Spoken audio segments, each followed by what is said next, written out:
ISKCON Pretoriya Prabhupada Shri Shri Nitai Gora Hare Ki Shri Shri Jagannath Baladev Subhadra Devi Ki Srila Prabhupada Ki Premanande. All glories to their Sama devotees. All glories to their Sama devotees. Hare Krishna. All glories to their Sama devotees. Hare Krishna. All glories to Sri Guru and Sri Gauranga. All glories to Srila Prabhupada.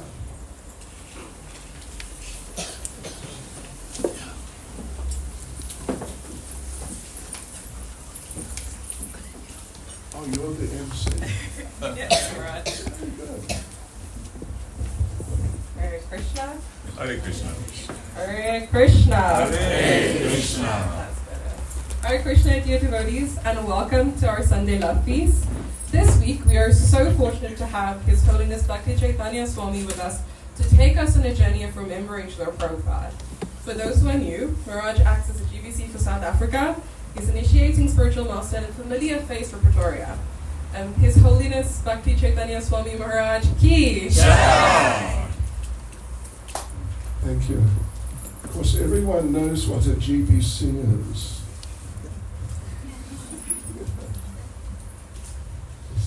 Oops. Yes, okay.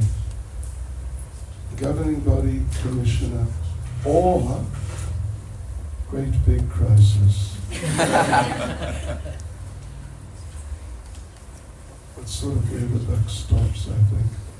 So anyway, yes, I was ordered to say some things about Srila Prabhupada.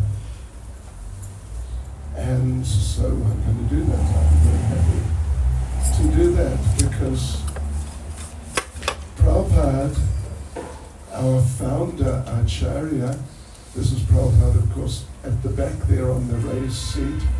I imagine maybe all of you know basically who Prabhupada is, the person who brought Krishna consciousness to the Western world back in 1965. And he came here to South Africa in 1975. And this year, of course, is 2025. And what does that mean? It means it's 50 years this year. 50 years exactly since Srila Prabhupada came here. It's very significant.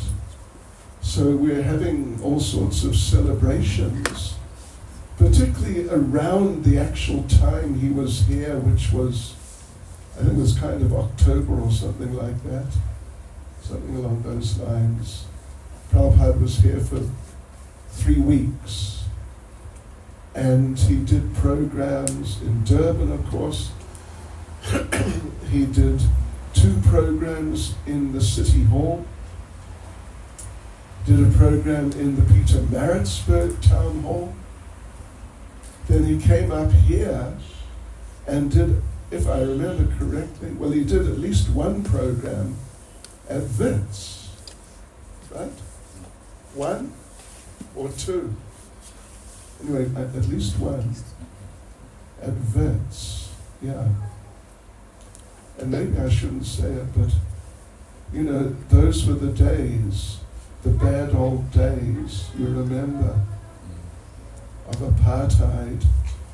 And when, up here in Joburg, when Prabhupada came off the plane from Durban and came walking through, there were a few white devotees, and they bowed down in front of Srila Prabhupada, sort of very publicly in the airport. And some of the, you know, very white policemen were a little taken aback. Those young white men, now I'm going to an Indian, but it's really nice because You know, Prabhupada was a transcendental person.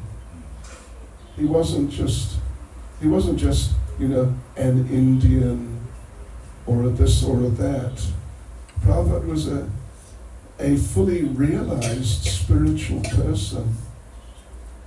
And therefore, Prabhupada made such an impact in the whole world, actually. Yeah, Prabhupada traveled all over the world. He circled the globe 12 times. And a lot of the time, of course, he was in America. That's where he first started, in America. 1965, he went by ship to America and landed finally in New York. Then he went and spent some weeks or a couple of months, something like that, in Pennsylvania, not far from New York, maybe 150 kilometers, something like that, in a little village in Pennsylvania. And then after that few weeks, Prabhupada moved into New York, and particularly into Manhattan. I don't know if you're familiar with sort of the geography of America and the geography of New York, but Manhattan is the main center of the city, but it's an island. It's an island, and it's where all the big buildings are and all the big banks, and, you know, it's all highly, highly developed. So Srila Prabhupada took a little while to get established. He was staying for a little while in one place, little while in another place, little while in another place, but finally his followers, well, he'd already gathered just a small group of followers, some of whom were not, you know, they weren't really following so much, but they just found him interesting, so they'd sort of tag along. But others were actually following him and beginning to practice Krishna consciousness. So they managed to rent a shop for Srila Prabhupada on what is called 2nd Avenue. The avenues run through Manhattan vertically, from one end right to the other. So 2nd Avenue is quite a major street there in Manhattan. But this was on the lower end, not like where all the big skyscrapers are, but plenty of people, but it was a little smaller, kind of not so developed part, the Lower East Side of Manhattan. So Prabhupada, those young men got a shop for him, rented it, and they rented a flat in the building just immediately behind, like 10 or 15 meters behind. There was a little courtyard, and at the back, a big apartment block. So they rented an apartment for him there. And would you believe, devotees and friends, that was, I think by the time they got around to getting that shop, I think it was 1966. He arrived in September 65 in America. So that was now 66. And you know what? We still have that shop. In fact, we bought the shop. Yes. And I was there about, September, I think, or October maybe, a few months ago.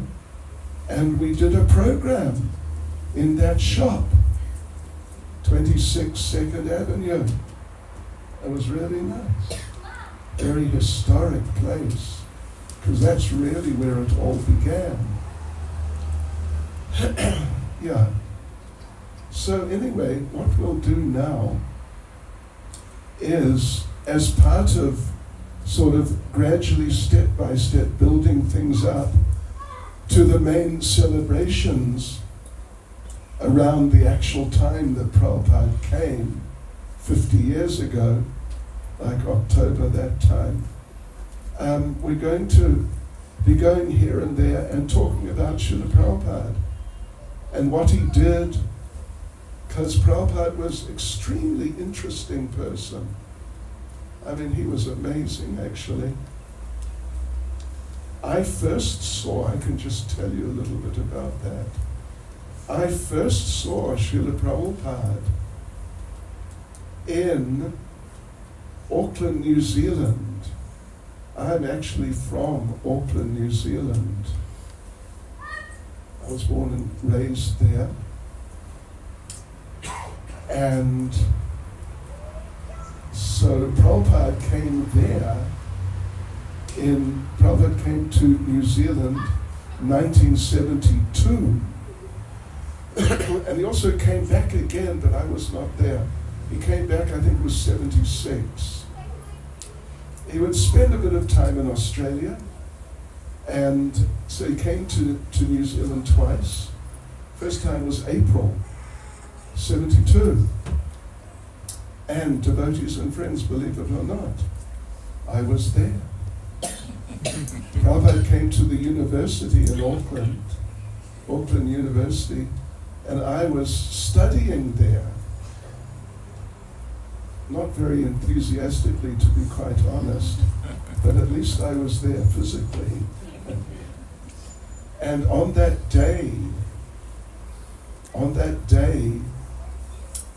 I mean, there are different opinions on what the actual date was, but the lecture Prabhupada gave that day was recorded, and if you have Srila Prabhupada's books and conversations, etc., on your computer or telephone on your device, you can find that lecture Prabhupada gave in April 1972 at Auckland University, and I was there. Yes, really quite something. Well, let me just tell you that story, what happened. I was walking through the university, and with a friend. It was kind of early-ish morning by my standards at that time, maybe around 10 o'clock. I was not an early riser. None of us people my age were early risers.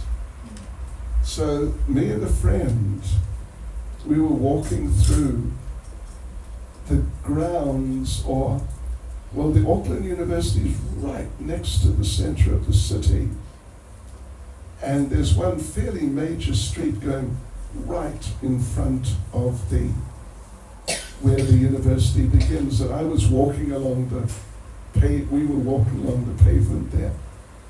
And what should happen but coming from our right-hand side, I heard a sound like, I couldn't exactly make it out so easily, but it sounded a little bit like little bells tinkling or jingling. Little bells, very gentle and nice, very pleasant little sound, but just a little sound. And so I heard that and couldn't quite make out, what's going on here. So I looked across to the right, and there, I would say, approximately back at the back there, where the gentleman in blue, with a blue sweater or something, is sitting, wondering if I'm talking about him. Yes, I am, that's right. I looked across that way, and who should I see but Prabhupada walking towards me, more or less. And did I tell this story when I did I? In Middleburg, okay. Anyway, right, and there were these two young ladies, 20-ish, early 20s, that sort of age, one on either side of Prabhupada, like, say, a meter, not more than a meter, maybe less, away from Prabhupada, on either side. And they were dancing very gracefully. It was really, really nice. It just looked beautiful, like extremely cultured and very expressive, in a very happy mood like that. They were dancing. Each one of them had a basket, sort of like that would fit in the arm like this, full of red rose petals, or sort of maroon colored. And they were dancing, and as they're dancing, they're throwing rose petals just in front of the lotus feet of Srila Prabhupada, and doing it just so gracefully and nicely. It was amazing, and I'd never seen such a thing before. Did you ever see people dancing and throwing rose petals in front of someone else's feet? What about Mr. Ramaphosa? Or someone like that?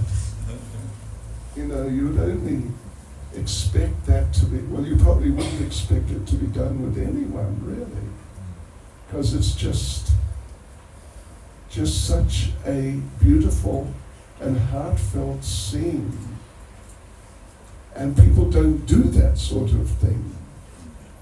If someone's famous politician or entertainer or something like that, then people get a little excited about them, of course.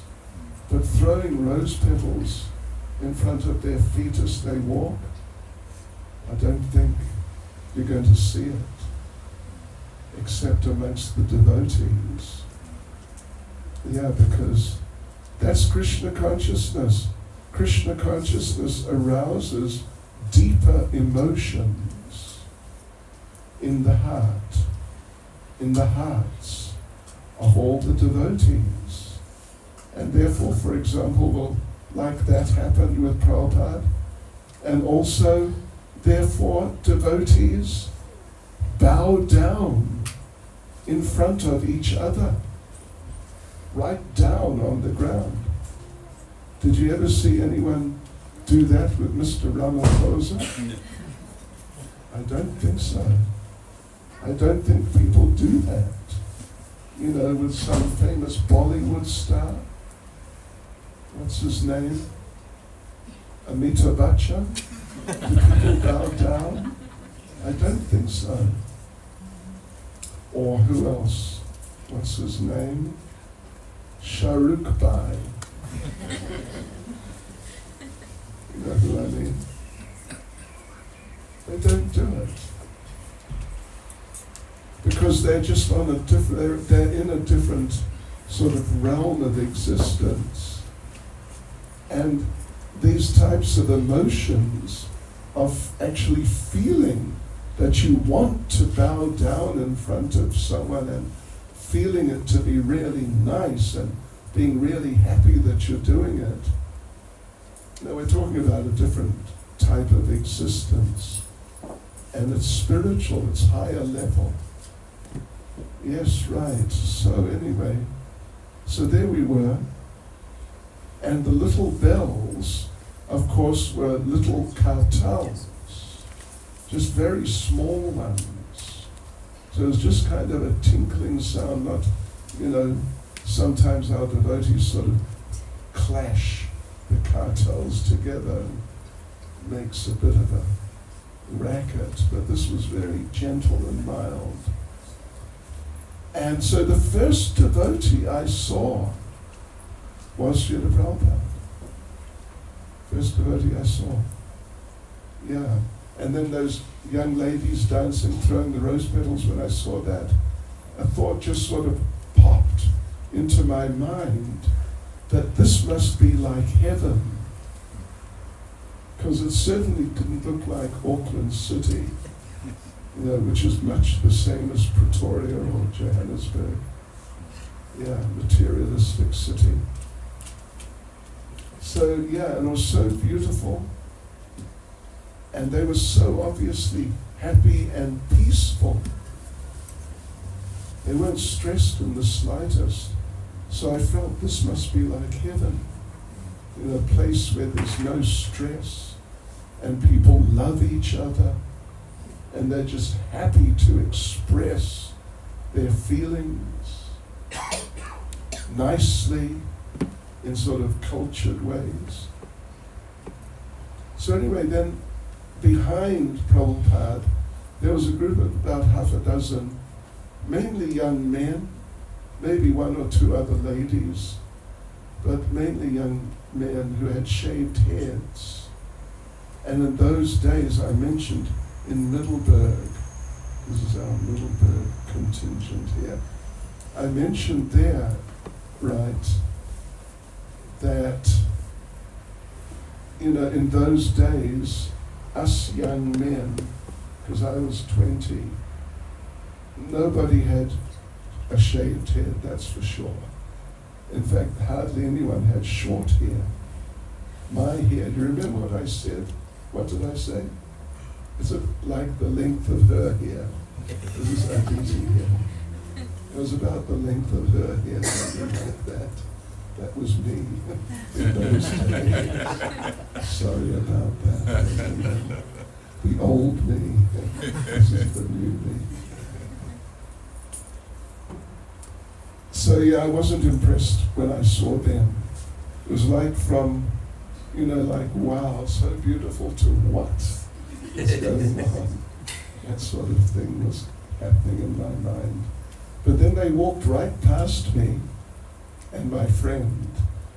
And there was a little stage, really little, like the height of this sort of balustrade little thing here in front of the altar. And then Prabhupada started singing, chanting Hare Krishna, and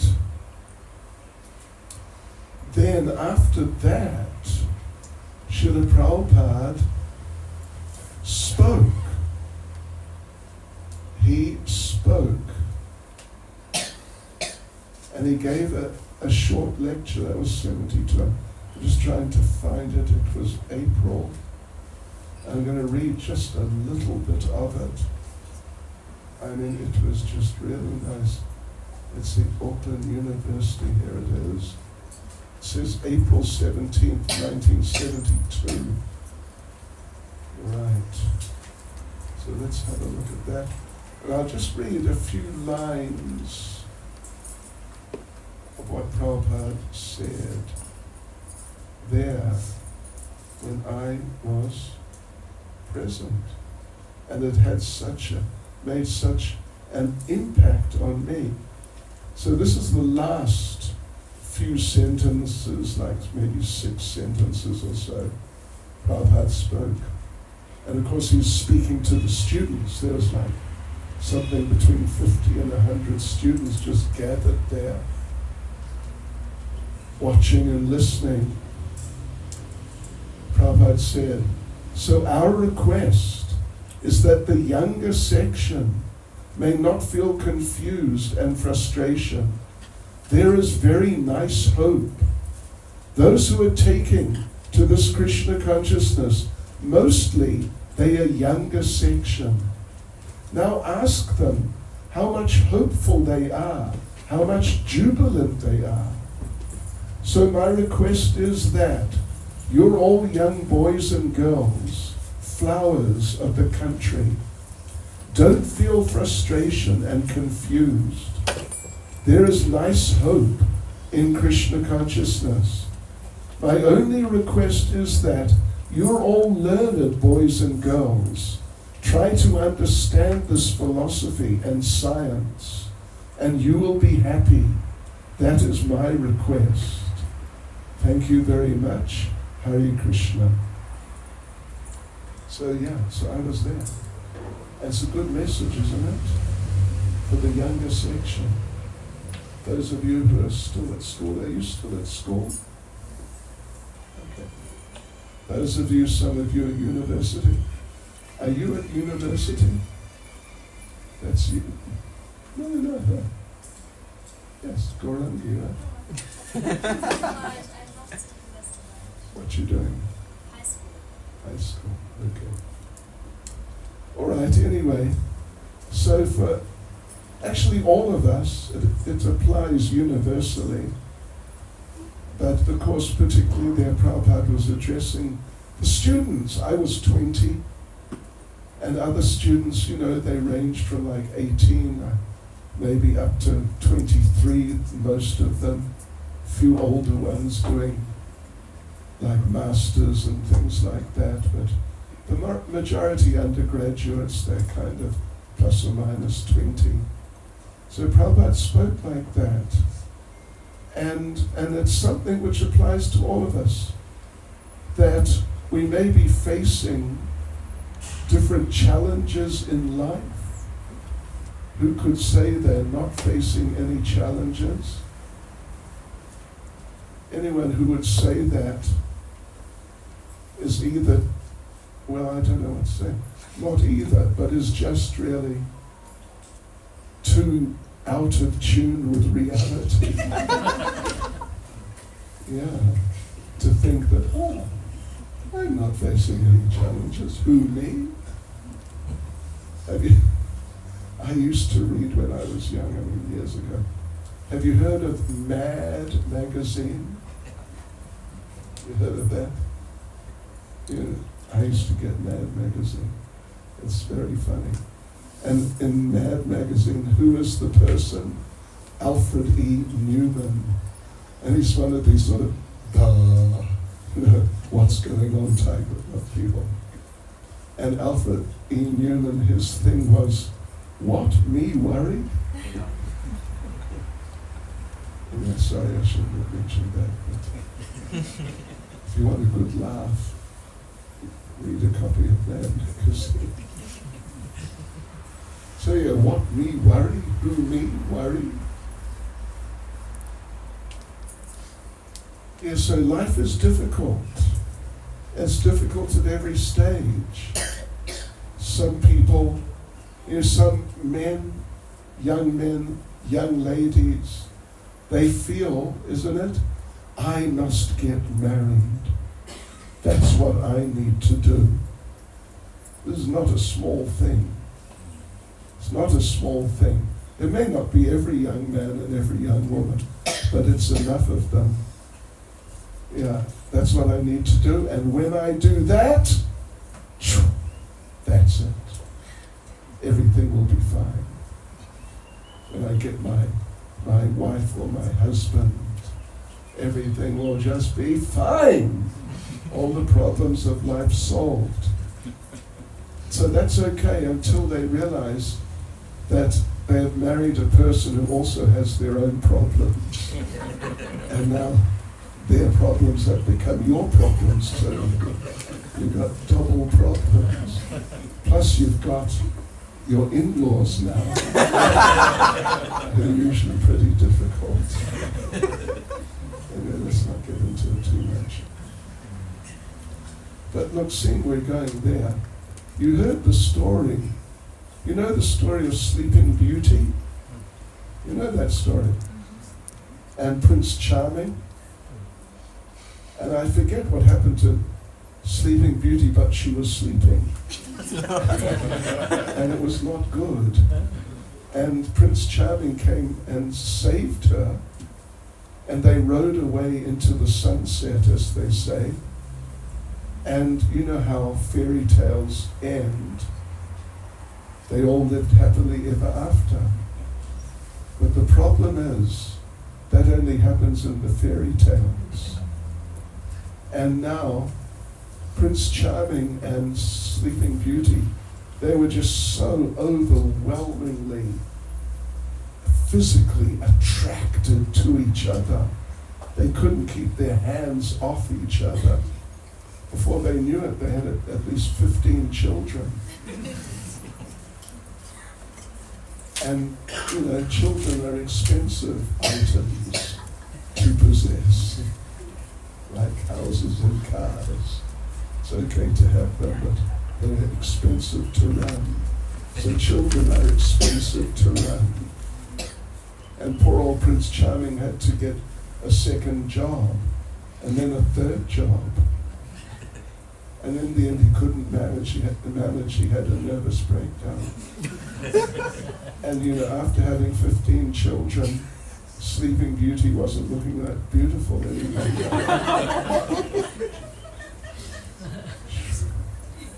And so they divorced. Anyway, younger section. Baba's talking. He has such nice ways of expressing himself. There is very nice hope.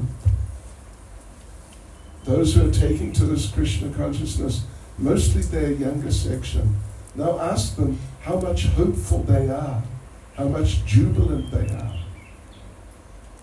So my request is that you are all young boys and girls, flowers of the country.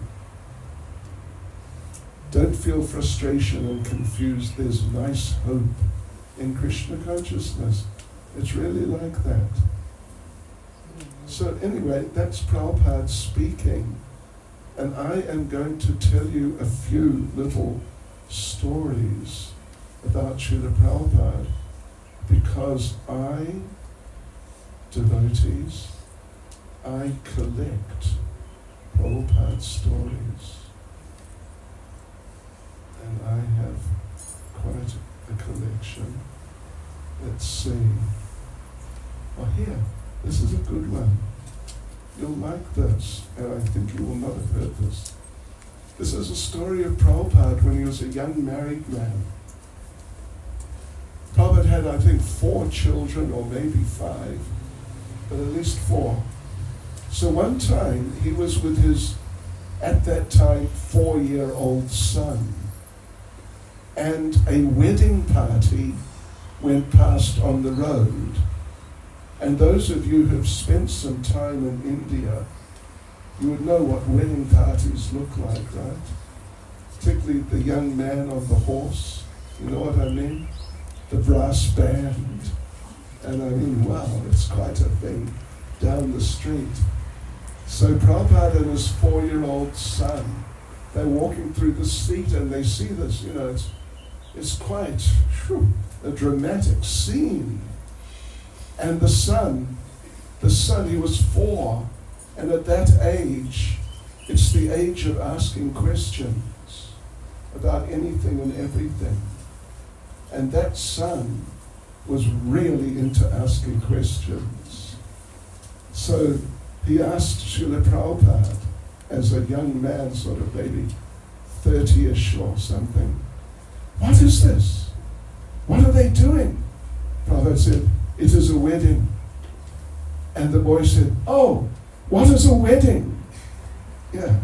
And Prabhupada said, "They're getting married. It's a marriage ceremony." And the boy said, "Oh, what is marriage?" Well, it's when a young man and a young lady, they sort of come together to live together, that sort of idea. And the boy asked Prabhupada, "Are you married?"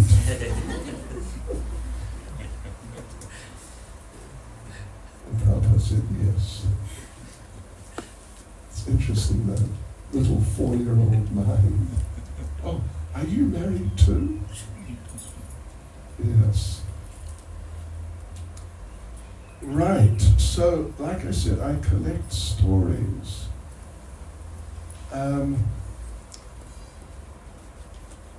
Yes. So let me just find a nice little story to carry on with. So this is quite a funny story, actually. When Prabhupada would stay in Mayapur, across the river, the Ganges, branch of the Ganges, there is Navadvip, which is like a big town or a small city, something like that. And there were a number of Prabhupada's godbrothers and devotees he had known for years and decades, staying on that side, on the other side, the western side. And some of them would come and visit him. So there was one godbrother of Prabhupada's named Damodar Maharaj. He would come often to visit Prabhupada.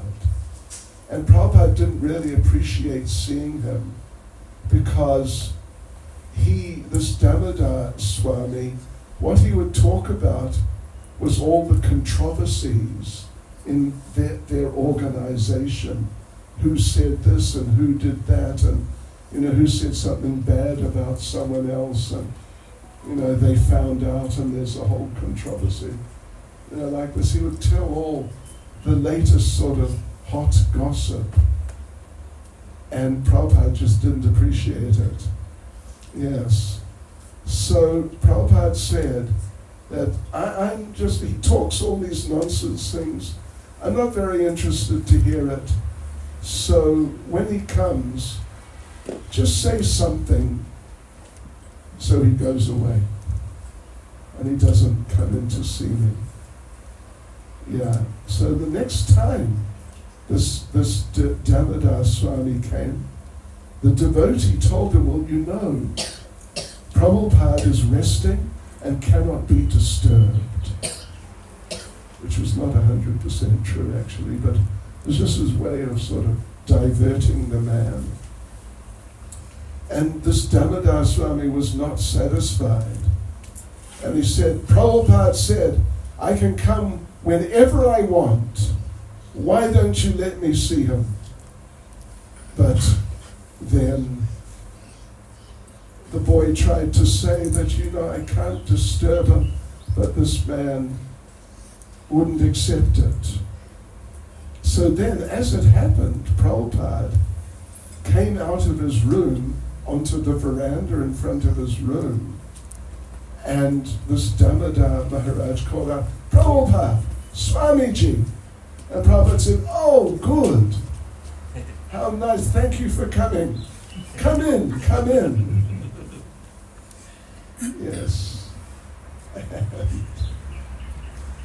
Then, when he came out, Damodar Maharaj said, your disciples are giving me such a difficult time. They won't let me come in to see you. And Prabhupada turned to this devotee and said, why are you giving him such a hard time? I told you, whenever he comes, you should let him in immediately. He's my godbrother. He should be allowed to come in right away. And Prabhupada, the devotee, without smiling, said, all right, Prabhupada.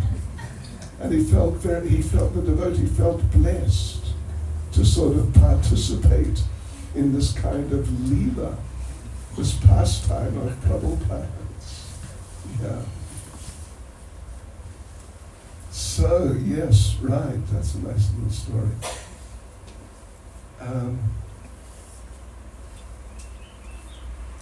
Right. So, one time, Prabhupada cared to care for others is a very important kind of feature of a person's personality and character. Generally, most people care very much for who? Number one means themselves. And others, well, if they feel they can get something from another person, they may associate with them, but if not, they'd rather just not be involved. So one day, this devotee, his name is Shrutakirti. He lives in Vrindavan now. Prabhupada rang his bell. Prabhupada had a bell.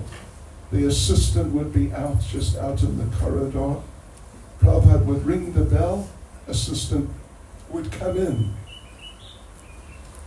And Prabhupada, so he came in, Shrutakirti came in, bowed down in front of Prabhupada, then sort of sat up or kneeled up. And Prabhupada said, Prabhupada looked at him with great concern and pointed to the floor, just sort of near the legs of that devotee, Shrutakirti, and said, "Do you see that?" And Shrutakirti looked, and all he saw was the floor. So he just said, "No, Prabhupada, what is it?" Prabhupada said, "Do you see that bug? That bug?" So then looking around a little, Shrutakirti saw a small insect, just not far from his legs. And so he nodded, "Yes, I see him." But he didn't know what was going to come. So Prabhupada said in a very serious voice, "I have been watching that bug for half an hour, and he has not moved. I think he is hungry. Please find a prasadam flower and put him on it. Yes, so he can eat, so he can get some nourishment." So he did that. The devotee Shrutakirti did that, and then the little bug, little insect, ate the whole flower, at least all the petals, and then went walking off. And Prabhupada was happy that he had helped a struggling little insect. Not many people think like that, do they? But the devotees, particularly the very advanced devotees, they really think like that. Prabhupada was looking in Mayapur there were big floods in Bangladesh, sort of, I don't know, early 70s, 71, 72, and a lot of people crossed the border. And our temple, well, Mayapur is just across the border from Bangladesh. So a lot of people came across. And every day, well, I think you all know the Food for Life program, feeding people, particularly, people who are not doing well materially. So they were feeding every day a good few thousand people. And Prabhupada was up one level on a building looking at this going on. And he saw these people trying to get in, trying to sneak in, to get in somehow. Others, they come out, they eat on leaf plates, and they come out and throw the leaf plates into this, like, a whole pile of leaf plates. And the dogs come and lick the leaf plates. And some of the people come and take the leaf plates and lick them. And it's just, what a scene. And Prabhupada was up one level on a veranda watching with another devotee with him, and they're seeing the hundreds and thousands of people going in and out of the prasadam hall, and then what was going on down where they throw all the leaf plates. And the devotee said to Prabhupada that sometimes when I see a scene like that, I just feel like crying. And Prabhupada said, "Why just sometimes?" Yeah. So Prabhupada really felt for the suffering, humanity. One time Prabhupada was in Mexico, and they traveled to some city to do a program, and they arrived early, so they went to the house of one of the supporters, fairly affluent person, and Prabhupada was given a room to sit down and to lie down if he wanted for a while till the program was to begin. So about an hour, in that room, on the wall, because Mexico means they're Catholics, and Catholics means they're into iconography. You know what I mean? Icons, like deities. The Protestants are not into deities. It's one of the main things they rejected when they started. So on the wall in the room where Prabhupada was resting was a crucifix, a cross with Jesus hanging from it. You know, sort of fairly substantial size. So after an hour, Prabhupada rang the bell and in went the person assisting was Shamsundar at the time. And there was Prabhupada sitting on the end of his bed staring at the crucifix on the wall with this sort of tortured picture of Jesus there. Yeah. And he saw there's some tears coming from Prabhupada's eyes. And Prabhupada said, Shamsundar, could you please remove this thing? They have killed their spiritual master so they can sin. Means that they say, I mean, I'm sure many of you are familiar, they say that they've been saved. You know that? I have been saved. Jesus died for my sins. So what we say to them, I mean, if we bother getting into it, which we normally don't, is listen, if you're saved, if he saved you from your sins, why are you still sinning? And he's going to continue taking, you know, whatever for your ongoing sinful program. What is that? It's really extreme hypocrisy, actually, and it's, in fact, it's like an aggressive type of attitude to have towards poor Jesus.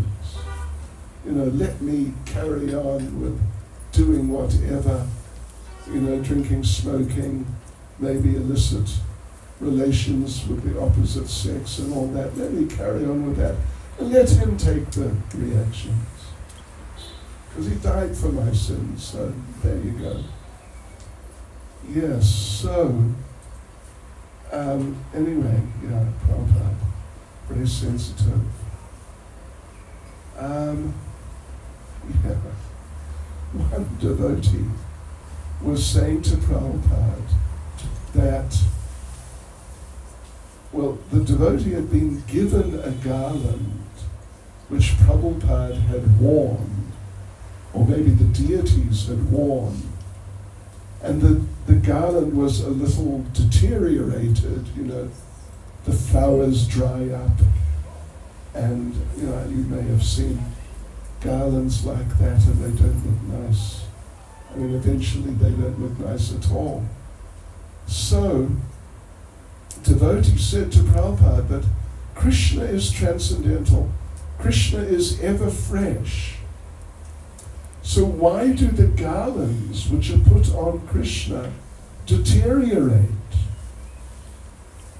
And they should be ever fresh also. And Prabhupada said that this happens just to give you the chance to do some service by making new garlands. Of course, some have the interesting practice of using plastic garlands, but it's not the same. Plastic garlands and spray some perfume from the chemist on the plastic garland. Anyway, not so good really. Right. So Prabhupada one time, he was in one temple somewhere in America, and his rooms were upstairs, but he somehow or other, Prabhupada came down during the course of the morning, and there were no devotees around except one. There was one devotee, this was in the temple room, and the devotee was chanting his rounds up and down in the temple room. And they used to use the temple room for taking prasadam also. So it was kind of multi-purpose. And there was a sink at one end of the room, which was full of dirty stainless steel plates from breakfast time, like a few hours before.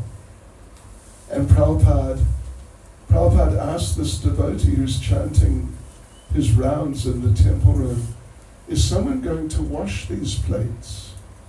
And devotee said, I don't know, Srila Prabhupada. And Prabhupada said, all right, then I will wash them. And he started washing them. But then the devotee intervened and finished washing them.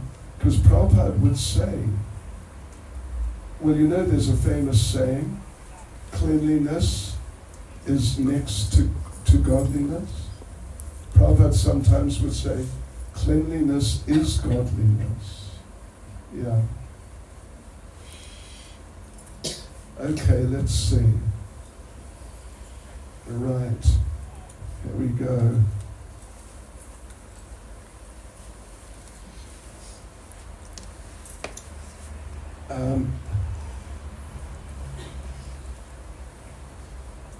Prabhupada said, it can be day and night simultaneously in Goloka Vrindavan, in the spiritual world. The cowherd boys are playing in daylight by Govardhan Hill, and just a kilometer away, the gopis are dancing with Krishna on the banks of the Yamuna in the midnight darkness, simultaneously. There you go. The spiritual world. It's really transcendental. One time, Prabhupada was on a morning walk with some devotees, and devotees were asking him all sorts of questions about what's it like in the spiritual world. Is there fog in the spiritual world, Prabhupada? Is there dew on the grass in the morning in the spiritual world, Srila Prabhupada? And a whole series of questions like this. After the fourth or fifth question along those lines, Prabhupada said, you have so many questions about Goloka Vrindavan, just go there and find out. So that's what you must do, devotees. This is an interesting one. Two ladies, Yamuna, you may have heard of Yamuna, very famous lady, devotee, passed away a few years ago, unfortunately. And another devotee, Harsharani. So they were cooking for Prabhupada for his lunch. And they were making samosas. So Prabhupada just picked one up and started eating it. And Harsharani, one of the girls, said, how many of these can you eat? Samosas.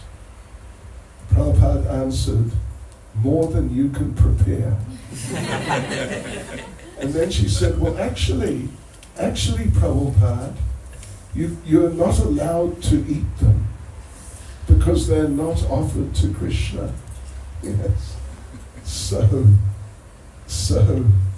yeah, you can't taste them until they're offered. And Prabhupada said, who has given you these rules? And Prabhupada said, Asharani said, you have, Srila Prabhupada. And Prabhupada said, eating another one, a second one, then I can break the rule.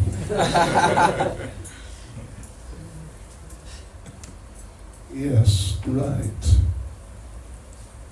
Okay. So once they were walking, this was 1967, walking in San Francisco, there's a famous, like a park with a lake in the middle of it, called Stowe Lake. And so Prabhupada's on his morning walk there with a group of devotees, and by the lake there were some ducks sleeping. And one devotee went running ahead and shouted and waved his arms, "Get out of the way, the Swami is coming," to the ducks. Yes. So Prabhupada said to him, as you're thinking they're disturbing us, they're thinking we're disturbing them. Yeah. It's an interesting one. Some devotees, Tamal Krishna Goswami, who was also another very well-known devotee in Mumbai today, he and a couple of others had been out raising funds, and they came back with a few thousand rupees.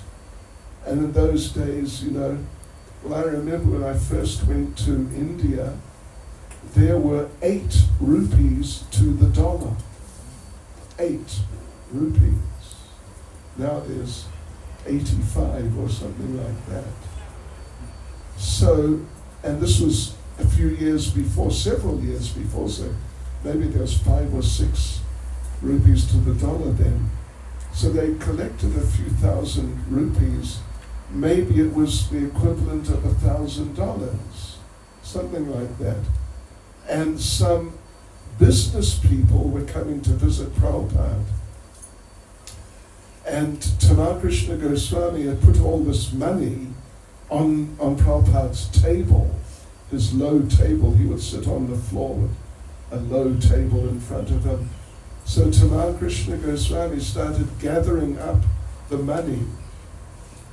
And Prabhupada, because he thought that if the rich people see the money, they won't be so inclined to donate. Yes. So Prabhupada said, no, leave it so they can see it. And the man came in, saw the money, gave a nice donation. And Prabhupada said that Prabhupada afterwards told Tamal Krishna Goswami why we did not move that money that was already there. Prabhupada said, because money makes money.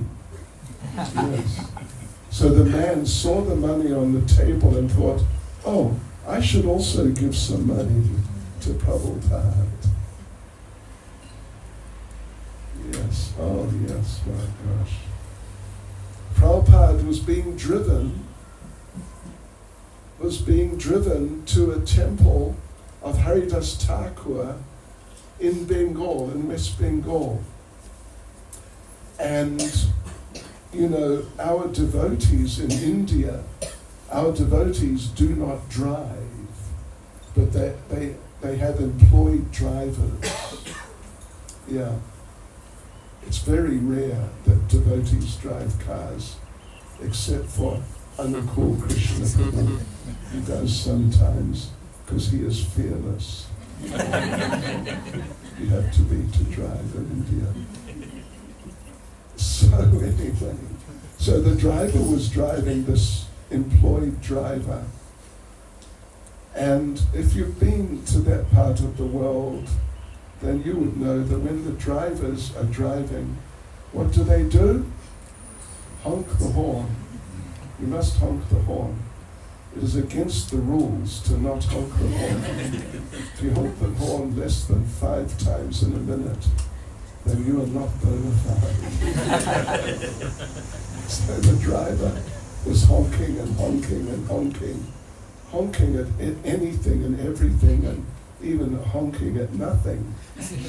And suddenly the horn broke, and it wouldn't honk at all, wouldn't make a sound. So Prabhupada said, give me my plate.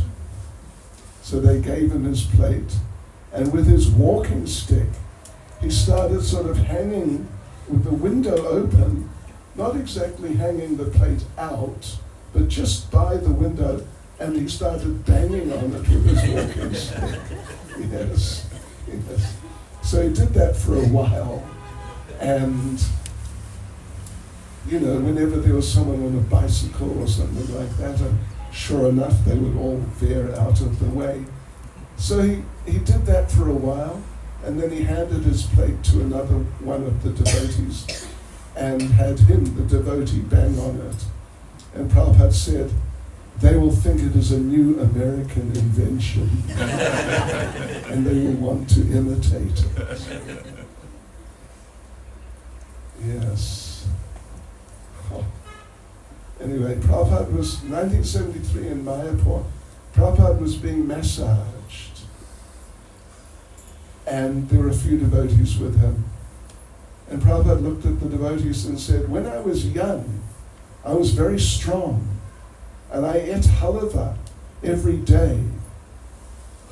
Then he lifted his right arm like this, when people want to show, oops, a bit of, see, some muscle is there. So Prabhupada patted his arm and said, now, flat tire.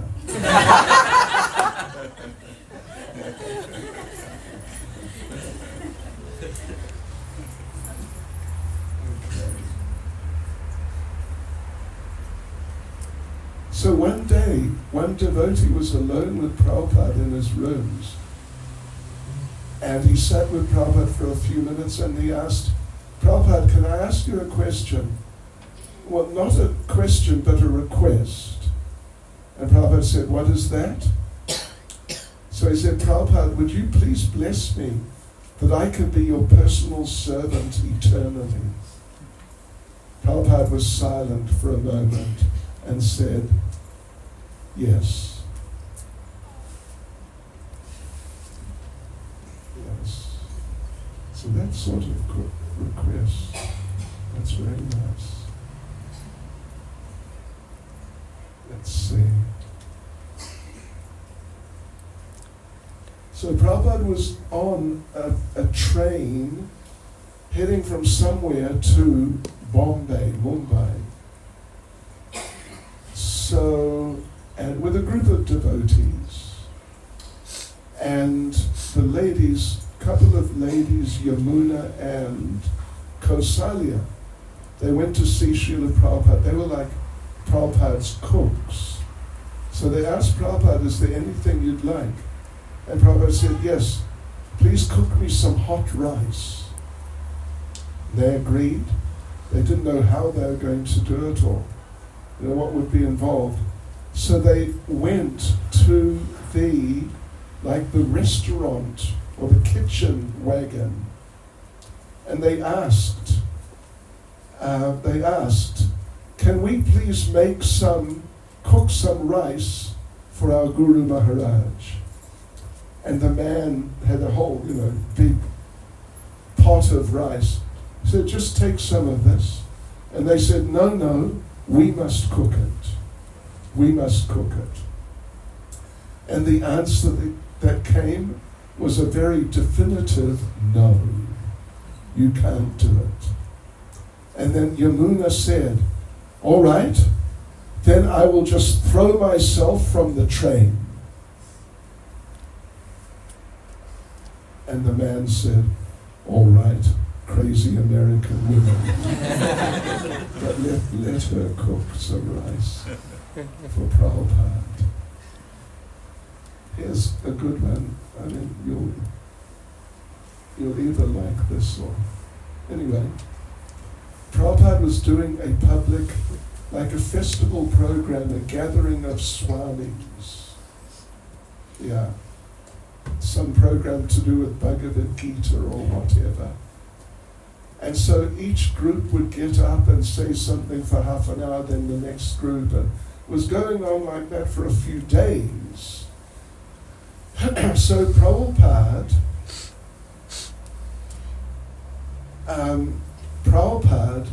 he got up on the stage when his turn came, and he spoke. But when there were verses to be read, he would have the girls read them in Sanskrit. So they would read the verses.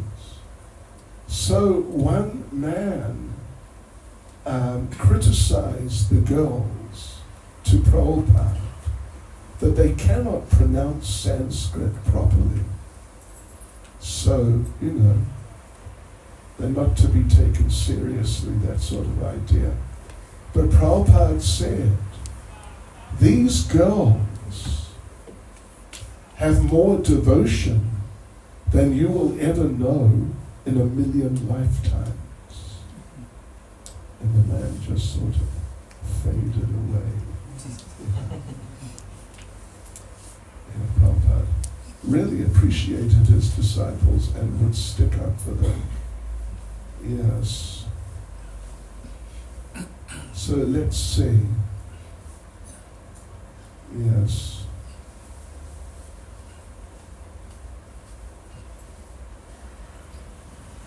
Okay.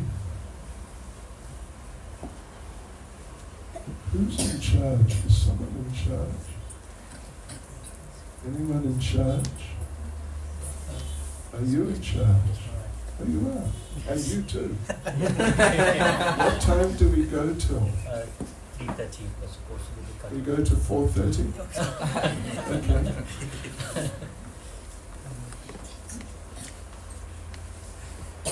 One lady put her hand up after Prabhupada had given a Bhagavad Gita class and she asked Prabhupada, in Bhagavad Gita it said that if one thinks of Krishna, at the time of death one will go to Krishna. Now my question is, what if I think of you at the time of death? Will it have the same effect?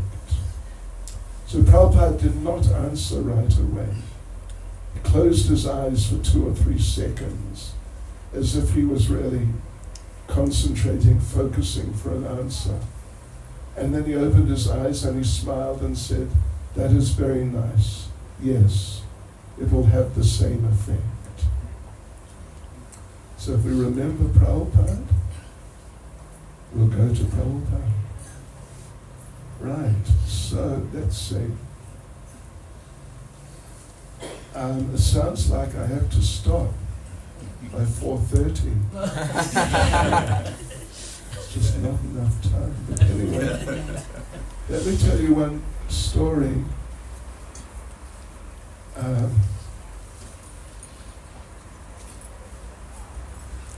Let me tell you one story, which I like very much.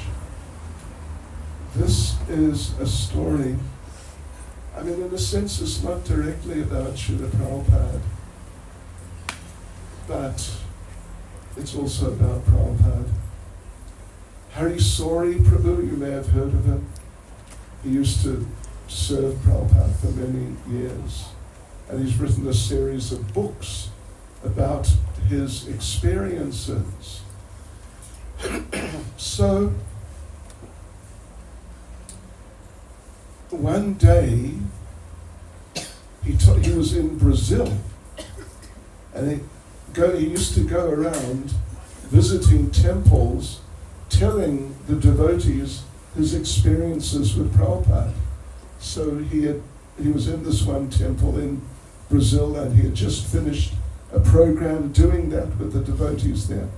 And he had told the devotees one story.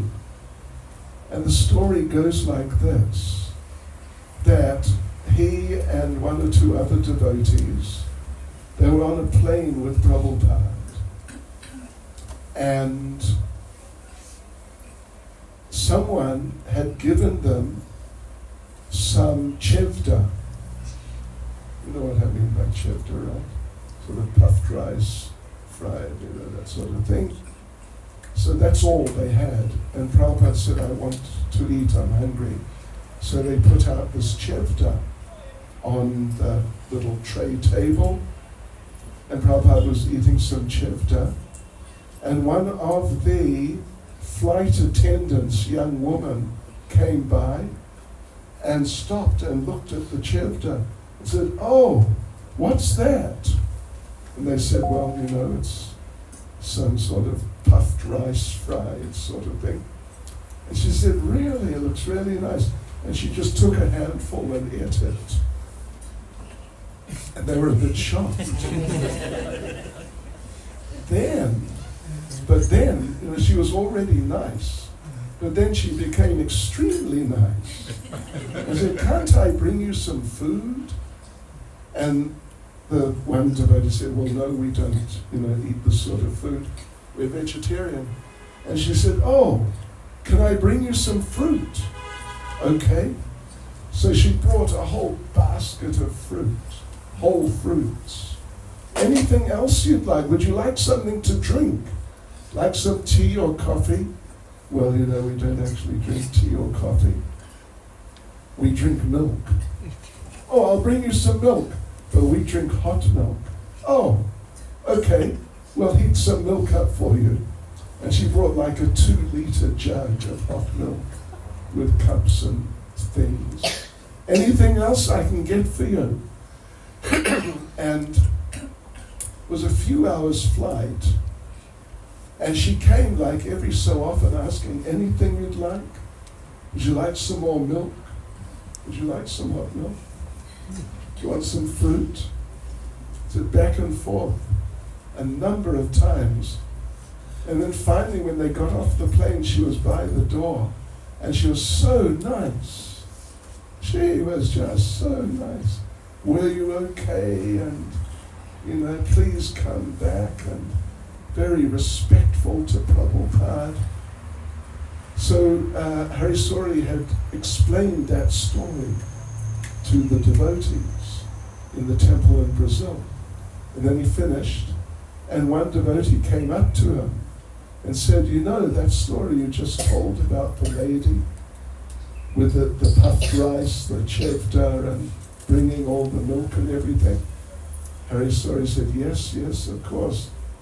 And the devotee said, I have, what would you say, not a sequel, but a further development of the same story. We were in the Amazon, a group of us, doing book distribution in the areas where there are no roads, there are no airports, there's only boats. So we went by boat, going from village to village. We went to one village, distributing Prabhupada's books. I knocked on a door. A lady opened the door, and she had a sari on, and she had tilak on, way up in some remote part of the Amazon. And the devotee looked at her and, you're a devotee? Yes, come in. And he saw she had a nice altar with gornitai, and it was just really nice. He said, how on earth did you become a devotee up here in the middle of nowhere? And the lady said, well, you may not believe this, but I was an attendant on a flight, and Prabhupada was on the flight. And I had some of the chevda that he had, some of his remnants. And then I got inspired, and I was supplying all sorts of things. And his presence made such an impact on me that as soon as I got off the plane, I found the nearest temple, and I became a devotee. And here I am. Yeah, it's a famous story, nice story. Okay. Is that okay? TK. There's some questions as well. Oh, there's questions. I told you that joke that Prabhupada told, right? Do you think it's appropriate in this gathering, or is it too X-rated? This is a DT, by the way. One of our little bird devotees. Okay. Well, at the end I'll tell you this joke, which Prabhupada told. So right, here we go. Can you describe relationships with Krishna in the spiritual world? Well, we could just have a whole session explaining about relationships with Krishna in the spiritual world, because, there's so much information about that in Prabhupada's books. of course, the basic point is that the relationships are of servants to master. Krishna's the master, everyone else is his servant. But they're just serving in different ways. Some are serving as in a neutral sort of way, like the cows, the animals, the trees. It's more of a neutral type of relationship. Others are serving as servants, meaning sort of like domestic servants, helping around the house, that sort of thing. Others are serving as friends, the cowherd boys. Others are serving as parents, like Mother Yashoda, Nanda Maharaj, and various others. And some are serving in conjugal type relationships, like Srimati Radharani and the gopis. So these different types of relationships are going on, and that's life in the kingdom of God, in Goloka Vrindavan. But at this point, because the management, if I get into it too much, the management, sure, I may get blacklisted. They won't let me come back or something like that. Get criticized severely, chastised. So I won't get into it too much. But I will say one thing, that the flowers, they're in that neutral capacity, kind of. Yeah, the flowers in the forest. And Krishna comes walking by, and the flowers, they're not just like, our regular flowers like these. Yeah, or flowers like you see on the altar there. They're not just living, but they're fully conscious living beings. Fully conscious means they think, they talk, they act consciously and constructively. So when they see Krishna coming, the flowers come running over and throw themselves in front of Krishna's lotus feet. So he steps on them, and they get some dust from his lotus feet. And then he walks on and sort of leaves them behind. But then they all get up and they come running around again and throw themselves under Krishna's lotus feet. That is the program in life of the flowers. Or maybe they get put into garlands. Yeah. The rice, the grains of rice, they're all living beings. Well, for that matter, the rice that you normally cook generally is living also, like the dal at least, like the green mung, it's alive. And if you put it on sort of like a damp piece of cotton wool or something like that, then your little green mung dal will start growing. Yes. So the rice, the grains of rice, they fight with each other in a very nice way, but they fight. Who will be first to get into the pot for Krishna? So they get in the pot and cooked. Krishna eats them. They manifest again. And they fight again to be first into the pot. How does that sound? So these things are going on in the spiritual world.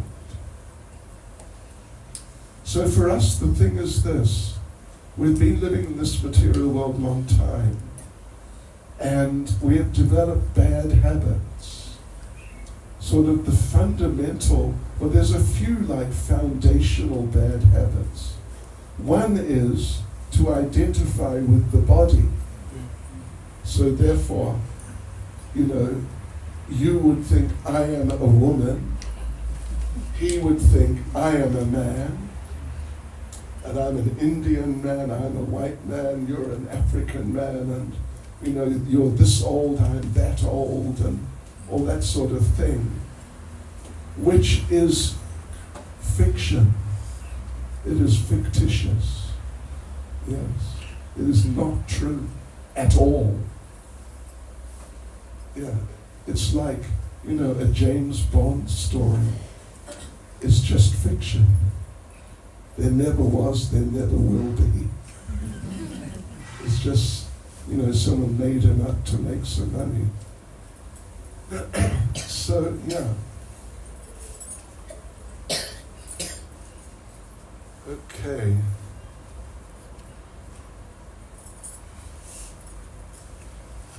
So, please can you guide us all on how to celebrate great milestones personally and collectively as a yatra, to hold on to Srila Prabhupada's mission with service and devotion.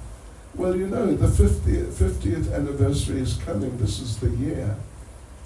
You can organize programs, and, I'm sure someone is already appointed to do it. I'd be extremely surprised if they're not. But if you find out if someone has been appointed, then you can meet with the person and volunteer. Please help me join your team for organizing whatever programs are going to be put on to commemorate Prabhupada's visit to Gauteng, at least say, 50 years ago. And I'm sure they'd be very happy to get help. And you can put on, like on the day Prabhupada did a program in a certain place, you can help organize like a similar type of program. And that'll be really nice. And now for the joke. Did you hear the joke? You didn't. That's good. But you did. But you feel it's okay to tell everyone. Anyway, if it offends any of you, just blame the DT. Okay, so the joke is this. This is a joke from Prabhupada. That one devotee somewhere was visiting the temple on some special day, and at the end of the day, at the end of the program, a big feast was served. Yes, of all sorts of very nice types of prasadam. And at the end, some big kind of, fat, golden brown, even like slightly effulgent golden brown samosas, or you might call them kachoris, were served. Yes. And this is late at night now. So late at night, this devotee, he just about couldn't eat any more, but he saw this samosa big and glossy and rich looking, so he had to have one, and he did. So he ate it. But by this time he'd eaten too much, so he just sort of crashed out somewhere and slept. The next morning he woke up, and devotees, are you ready? He went to the toilet, and he passed stool in the toilet. And he got up, turned around, looked back into the toilet, and he spoke to the stool and said, look at you, you're so horrible and smelly and yeah, you're terrible. And the stool replied, don't talk about me like that. Last night I was that samosa, and after just one night of association with you, see what happened to me.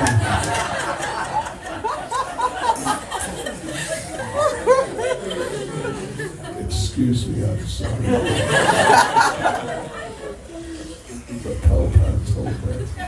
It's a Prabhupada joke. Yes, so there you go. Hare Krishna. Srila Prabhupada ki jai. Oh, I have one more question, is it? Are there, I guess it means, are there important or necessary prayers and or rituals to do? Well, you know, the most important prayer and sort of religious performance to do, and most beneficial of all, is to just chant Hare Krishna. So just do that. And if you do that, you don't really need to do anything else. Everything becomes complete with the chanting of Hare Krishna. Okay. Srila Prabhupada ki jai. So, what now? Tomorrow program, kya hai? We're going to stand for Guru. Oops, sorry. Yes. Gora Arti. Guru Puja, Guru sorry. Puja. And Kirtan and then Thank you so much to Maharaj. His Holiness Bhakti Chaitanya Swami Maharaj ki Jai. Quite a good MC, actually. Conferencia.